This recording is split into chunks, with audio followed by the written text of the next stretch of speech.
ពេលដែលពិចារណាអំពីមនុស្សជុំវិញខ្លួនមិនថានៅក្នុងគ្រួសារឬក្នុងសង្គមទេចេះតែមានអារម្មណ៍ថាគួរសង្វេគពួកគេឈ្មោះដំណើរទៅរកការប្រាថ្នាផ្សេងដូចជាលៀបយួរសរសើរសុខគេគិតថាការទទួលបានងារឬក៏ខ្លាចជាអ្នកមានទ្រព្យសម្បត្តិស្ដុកស្ដំនឹងគឺជាតម្លៃឬក៏អត្ថន័យនៃជីវិតគេយល់ថាជីវិតរបស់គេឈ្មោះទៅដើម្បីតែនឹងប៉ុន្តែហេតុអីបានពួកគេចង់ទៅរកកន្លែងហ្នឹងព្រោះថាពួកគេអត់គិតអីលើសពីស៊ីព្រោះទ្រព្យសម្បត្តិទាំងអស់ហ្នឹងគ្មានអីក្រៅពីយកមកបំពាក់បំពន់ការស៊ីចុករបស់គេប៉ុន្តែបើអ្នកប្រាជ្ញលោកគិតហួសពីហ្នឹងលោកមានអីពិសេសជាងហ្នឹងគឺលោកតែងតែឲ្យតម្លៃលើមនោសញ្ចេតនាជាជាងក្រពះផ្ទាល់ខ្លួនរបស់លោកទៀតពេលដែលយើងគិតអំពីមនោសញ្ចេតនារបស់លោកយើងកើតអារម្មណ៍ស្គាល់ត្រូវបេះដូងលោកតើលោកចង់ជួយមនុស្សប៉ុណ្ណាលោកអាណិតមនុស្សប៉ុណ្ណាតែយើងសង្កេតមកមើលមនុស្សល្ងងទាំងឡាយវិញប្រាថ្នាអើយប្រាថ្នាបំពន់កិលេសមិនឆ្អែតឆ្អន់តោងទៀមអញក្រាស់កិលេសធំហេតុអីបានអញ្ចឹងថាពួកគេមិនបានពិចារណាអំពីជីវិតថាតើជីវិតគេរស់នៅដើម្បីអ្វីដំណើរឆ្ពោះទៅរកទីបញ្ចប់នៃជីវិតហេតុអ្វី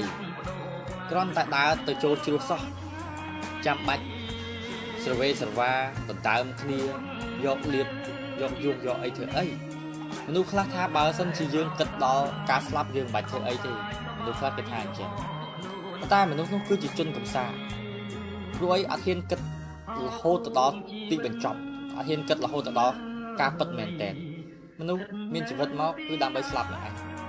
ជីវិតគឺស្លាប់ទីបំផុតរបស់ជីវិតប៉ុន្តែគេមិនហ៊ានគិតទៅដល់ការស្លាប់ទេ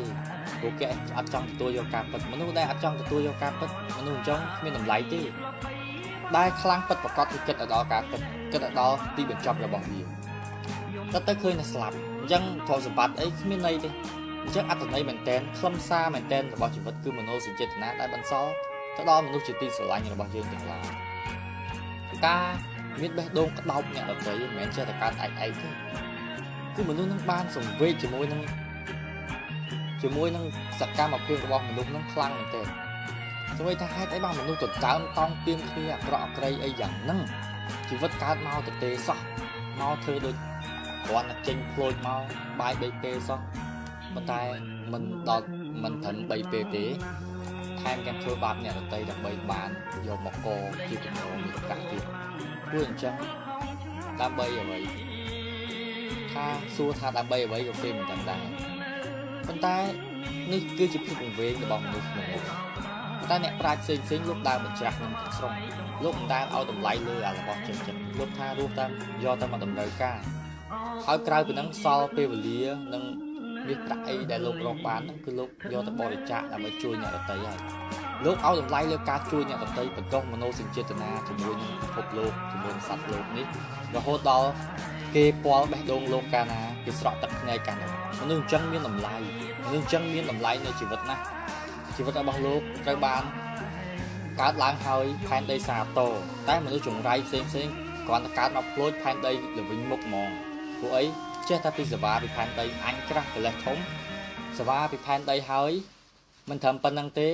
បង្រៀនកូននឹងឲ្យចេះសេវាដូចខ្លួនទៀតអត់មានពិចារណាអំពីជីវិតអីបន្តិចសោះអញ្ចឹងបានឲ្យតែស្រឡឹងមើលមនុស្សអញ្ចឹងមិនថានៅណាឲ្យតែស្រឡឹងឃើញចេះតែមានអារម្មណ៍ថាយីគួរឲ្យអាណិតផងហួសចិត្តផងប៉ុន្តែមិនដឹងធ្វើម៉េចបើសិនជាធម្មជាតិនៃកម្រិតនៃការយល់ដឹងគេប៉ុណ្ណឹងឬក៏សន្តានពីកំណើតផងក៏មិនដឹងប៉ុន្តែសម្រាប់ដែលអ្នកដែលមាន